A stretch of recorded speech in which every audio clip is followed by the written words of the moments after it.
काय चाललंय तुझं? हं? एवढं सगळं सामान आणून ठेवलंय. काय तुला वाटतं की नाही की आईला थोडीफार मदत करावी? ह्या तेलाच्या पिशव्या ह्याच्यामध्ये भरून ठेव. कुठे अगं फराळ करायचं आहे, घर साफ करायचं आहे, दिवाळी आली. काहीच नाही का तुला करायचं? हा, सारखं आपलं शॉपिंग शॉपिंग शॉपिंग, नुसतं डोकं खाल्लंय या पोरीने.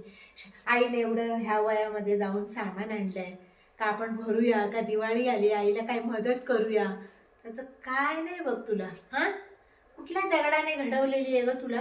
हा, काहीच तुला आईची दया मया नाही. आम्ही म्हणतो मुलगी पाहिजे मुलगी पाहिजे मुलगी पाहिजे, ते नसलेली परवडली बघ. हा, जरा तुला दया येत नाही आईची. चला बाबा, आई हे सामान आणलंय, मी कुठल्या कुठल्या डब्यात भरू. काय झालं, नुसतं व्यायाम करा, कपडे घाला आणि नुसते फिरा. दुसरं काय नाही करायचंय.